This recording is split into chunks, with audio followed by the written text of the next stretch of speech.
ముఖ్యమంత్రి గారు విలేకరులతో మాట్లాడుతూ ఉంటే తిరుపతిలో జరిగిన ఘటనకు సందర్భంగా ముఖ్యమంత్రి గారి పక్కన చైర్మన్కి ఈ పక్క ఈఓకు కుర్చీలేసి కూర్చోబెడితే వారు ముఖ్యమంత్రి గారు ఉన్నారా లేరా అని కూడా మర్చిపోయి నువ్వుని కొట్టుకోవడం అక్కడ ఉన్న వారందరినీ ఆశ్చర్యపరిచింది.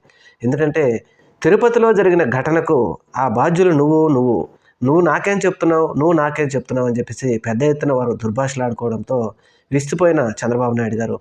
ఎందుకంటే ఎటువంటి వారు పాలన బాధ్యతలు ఎవరికి అప్పగించాలి అనేది కూడా తెలుసుకోకుండా చంద్రబాబు నాయుడు గారు మనం అధికారంలోకి రావడం కోసం ఏదో విధంగా సహాయపడ్డాడని బీఆర్ నాయుడిని టీటీడీ చైర్మన్ చేస్తే ప్రస్తుతం ఈ విధమైనటువంటి తలంపులు వచ్చాయి. ఎంత ఘోరాతి ఘోరమైన టీటీడీ చైర్మన్ లేకపోతే టీటీడీ పాలక మండలి వైఫల్యమని చెప్పుకోవాలి. ఈరోజు ముఖ్యమంత్రి గారు ముందే వాళ్ళు నువ్వు అని కొట్టుకోవడంతో విస్తుపోయిన ఆంధ్రప్రదేశ్ ప్రజలు.